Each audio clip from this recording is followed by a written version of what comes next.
Darth Vader, Dark Lord of the Sith. Sauron, the Lord of the Rings. He's Wiz and I'm Boomstick. And it's our job to analyze their weapons, armor, and skills to find out who would win a death battle. A long time ago, in a galaxy far, far away, the Iron Fist of the Galactic Empire ruled everything.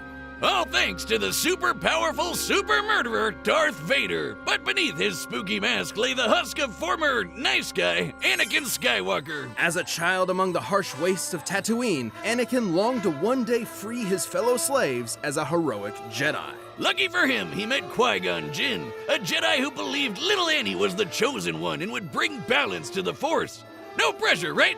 So he took him under his wing to become the papa he never had. Or so was the plan, until... yeah. Instead, Qui-Gon's apprentice became Anakin's mentor. But while Anakin sought a father figure, Obi-Wan saw him as more of a brother. I'm sure that won't cause any awkward tension whatsoever. Drama and trauma aside, Anakin quickly became a powerful Jedi. He excelled in lightsaber combat and the Force, an energy field that binds all living things together. The Force lets Jedi move stuff with their mind, fend off mental attacks, predict the future, and make people believe these aren't the droids they're looking for. They're basically space wizards. Through rigorous training and a not unnoticeable natural talent, Anakin was particularly skilled in the Form 5 lightsaber fighting styles, Xian and Jian So. Also known as the Way of the Crate Dragon. You know that big sand dragon Mando blew up from the inside? Yeah, make that a lightsaber. Form 5 is incredibly versatile, well suited for defending against lightsaber and blaster alike. It focuses on blending parries with devastating counterattacks, aiming to win duels through overwhelming pressure. Perfect for the Padawan who just bulldozed his way through training to become a Jedi Knight. Even as a newly knighted Jedi, Anakin could keep up with some of the most experienced Jedi Masters and Sith Lords of his time. But he had plenty of other problems to deal with, like his late-blooming rebellious teenage angst. I mean, you don't just throw a kid into space monk school and expect him to forget everyone he ever cared about, right? Well, apparently that's what he was supposed to do. The life of a Jedi can be difficult and cold, something Anakin could not accept. And so, rather than let his secret wife die in childbirth, he was seduced to the dark side through the promise of power. And so began his Jedi kill streak, until Obi-Wan gave him a glorious lava bath. How... refreshing? But thanks to his new Sith Master Palpatine, our young warrior was saved, reborn, rebuilt. He was now Darth Vader. Vader is a badass. Everyone knows it and they're terrified of him. I mean, just look at the guy. As impressive as his armor appears, you might be surprised by its quirks. See, while the Jedi view the Force as an ally, the Sith see it as a tool from which they draw power through passion and emotion. Most potently, negative emotions. Palpatine trained Vader by not only making him believe he killed his wife, but also ensuring he would never forget the monstrous machine he had become. By making the suit suck ass and piss him off. Seriously, Vader hates this suit. The armor would beep at random times just to annoy him, and the life support system was outdated from the start. Sometimes it would even turn off for several minutes. That doesn't seem good for someone with burnt up lungs. And it was so heavy and clunky that he could barely walk, sometimes even resorting to moving himself with the Force. Oh man, I knew Palpy was evil, but I never knew he was such a dick. Well, despite these issues, the armor fulfilled its true purpose, crafting Darth Vader into the equivalent of a slasher movie villain commanding a galactic army. Nobody wants to mess with him. Thanks to the dark side of the Force, he can make maelstroms that blast everything away, form barriers that shield from all sorts of attacks, and choke anything that's even a minor inconvenience. Hell, sometimes he skips straight to crushing your lungs. One time, a droid named I-5 tried to kill Vader with a laser stated to move 300,000 kilometers per second. That's light speed, and Vader easily blocked it. And for as much bullshit as Palpatine threw at him, Vader was tough enough and stubborn enough to push through it. Palpatine knew that Vader would eventually try to kill him and take over the Empire. It's how the Sith work. So he constantly fanned Vader's hatred by sending assassins after him to make sure he was still worthy of being his apprentice. Oh, that's nothing. One time, he blasted off most of Vader's robo-limbs, destroyed his armor, dropped him back on the lava planet, and told him to make his way back without the Force. An impossible task, yet one Vader accomplished. Yeah, 'cause he really wants to kill Palpatine. And that hatred is apparently useful in keeping Force wielders alive, and has sustained many Sith in conditions that would otherwise kill them. I'm sorry, Liam Neeson.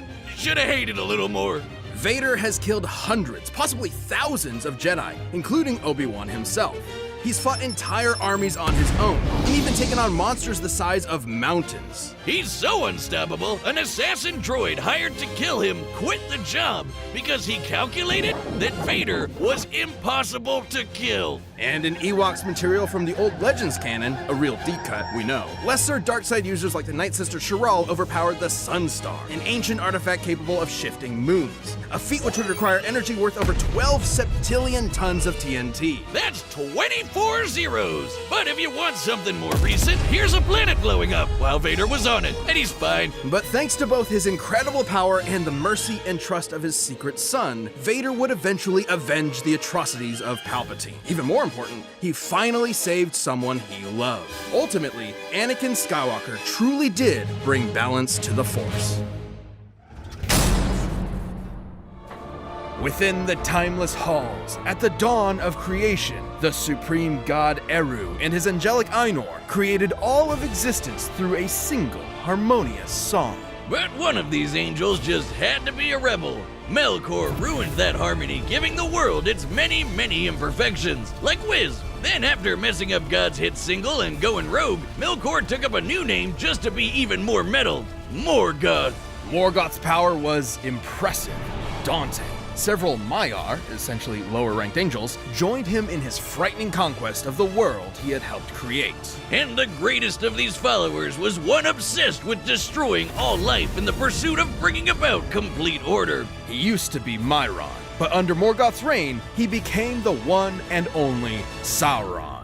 As the bigwig of Morgoth's forces, Sauron spent thousands of years bringing Middle-earth to its knees. He's almost more a force of nature than anything else, able to create infernos, cause country-spanning earthquakes, and even absorb souls. And because he's a weird angel spirit man, he can morph his body around his own soul however he wants, or just shed it like clothing and fight as a ghost! He can morph far beyond that. He has appeared as something akin to both man and elf, attractive and devious. A werewolf, once thought to be the greatest wolf of all, and even a vampire. Oh man, Tumblr's gonna go nuts with that. Many of his greatest accomplishments are not due to his powerful magics and weaponry, but his inhuman cunning. Sauron is nothing less than a master of manipulation. He's like if Loki and Satan did a fusion dance. He loves to trick someone with illusions, shadow magic, or just by toying with their sad, predictable, pathetic human emotions. Like when he convinced Saruman to join the evil side, who was basically a super wizard specifically meant to lead the charge against Sauron. In some ways, Sauron is actually wiser than the master he served.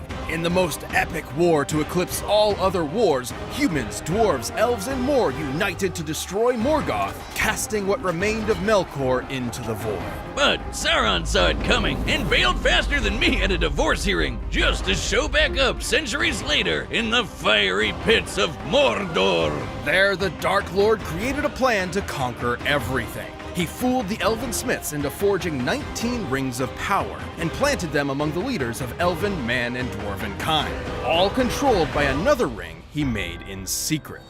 The one ring to rule them all, one ring to find them, one ring to bring them all, and in the darkness bind them. Oh god, that's so epic. Think I'm into poetry now. Forged in the fires of Mount Doom using part of Sauron's own soul, the One Ring amplified his power and let him control the minds and actions of the other ring bearers.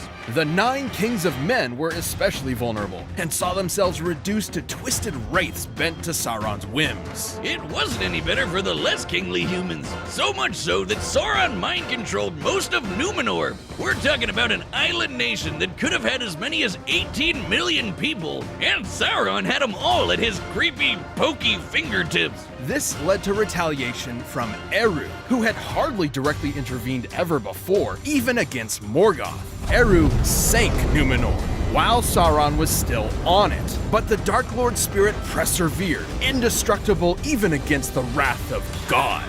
Sauron used the ring to build himself a new body. It may have cost a lot of power, but he took a biblical event to the face and went right back on to being evil. And yet, putting so much power into one object did have drawbacks. Which hit back hard when Isildur subtracted a digit from his hand. The Warrior King did more than just cut off a finger. He took the ring and its power for himself. This act forced Sauron to retreat as a disembodied spirit, threatened by his own power in the hands of another.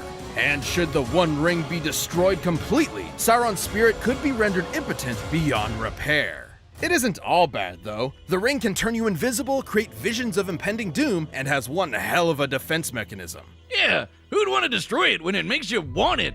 It has a will of its own, with promises whispered even the best of us can't refuse. The greatest poultry dinner ever, boomstick. Bourbon, pecan, parmesan, turducken. It's so precious. What did you just do? What? It sounded delicious. Well, ring or no ring, Sauron's a beast. He's swatted away armies of soldiers and erupted Mount Doom through sheer willpower. He has total control over his own being and can modify his soul at will. So he can definitely resist someone like spooky ghost Celebrimbor trying to dominate his spirit. And being among the strongest Maiar, the peak of Sauron's power is beyond that of Osei, a lesser Maya, which is specifically important because Osei single-handedly raised the island of Numenor. Yeah, remember that island that got Noah'd? That place. No wonder everyone wants his ring. Who could turn down that much power? Not Isildur. The hearts of men are easily corrupted, and he kept the ring rather than destroy it. But in the end, the ring destroyed him and waited for its master's return. Sauron was rebuilding Mordor into a world-conquering force. And after a little bit of good old-fashioned torture, he found out the ring was in the Shire. The chillest, coziest, dopest place imaginable. Ah man, when I retire, I'm gonna go live in a hobbit hole and just get lit 24/7. And so began the War of the Ring. Sauron's forces covered the land, seeking both the ring and the downfall of man, always shadowed by the symbol of his ever-present influence, the Eye of Sauron. It was a slaughterfest. Middle-earth stood no chance. Everybody basically accepted death by orcs as inevitable. It was hopeless. The kingdoms of men would finally fall for good. Save for the Dark Lord's truest weakness. Sauron's cunning and stratagems were impressive, sure, but ultimately, he never truly understood the people of Middle-earth. In his mind, absolute power was factually irresistible. He never imagined a mere mortal could ever, or would ever, seek to actually destroy the One Ring. Against all odds and a whole lot of walking, Sauron was defeated. Not by the sparkly new king or the armies of Middle-earth, but by the most unlikely creature imaginable, Elijah Wood. Yet, even as a formless shadow, Sauron's legacy remains one of domination, treachery, and most of all, fear. Fitting for the being that represents, and I quote, as near an approach to the wholly evil will as is possible. All right, the combatants are set. We've run the data through all possibilities. It's time for an undeath battle!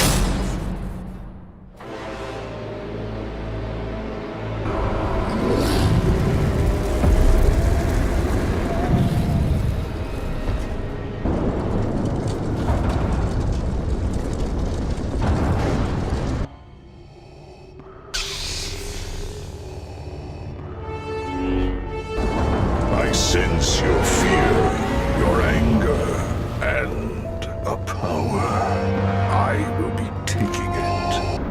In the body of elf or man, you are unchanged. Then you will die.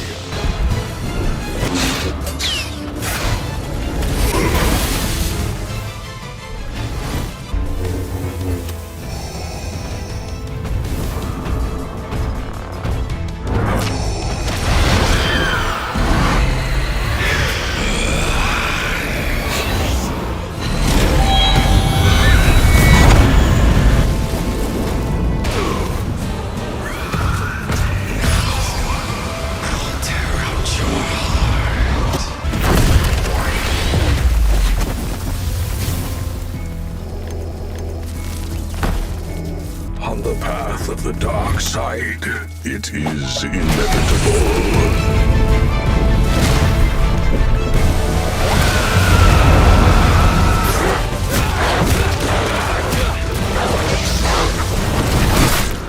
Accept this gift and die. I serve no one.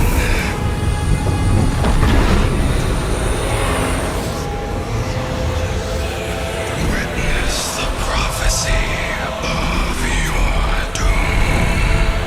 Impressive.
Well, if he wasn't all-powerful before, look out for supercharged Sauron now. This was a fairly complex matchup. Despite Darth Vader's impressive power, Sauron's might was absolute.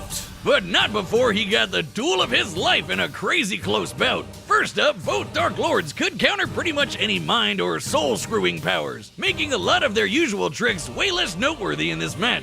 While the dark side could help Vader survive extreme conditions, it obviously can't regrow limbs. Vader could simply force crush Sauron's body. So Sauron just got rid of his body. Who needs it? Especially when you can rebuild one or just start fighting as a ghost. Both things Sauron could do. Another smaller point for Sauron was his weakness. Vader was a clever bastard, but even with the Force, it would have been tough for him to decode and destroy the One Ring. Meanwhile, given enough power, Sauron would naturally end up destroying Vader's lightsaber. He's kinda got a thing for breaking swords. Both impressive, sure, but Sauron had the edge. And for the final nail in the coffin, Vader might have been super scary, but he really wasn't around for all that long. At least not when compared to the experience Sauron has warring with the world for thousands of years. Darth Vader may have had a tenacity that few others could match, but the ruler of Mordor's awesome might, enduring spirit, and millennia of treachery proved him the superior Dark Lord. Wow! Is that it? What? Are you sour on the pun? I was pretty keen about it. The winner is Sauron.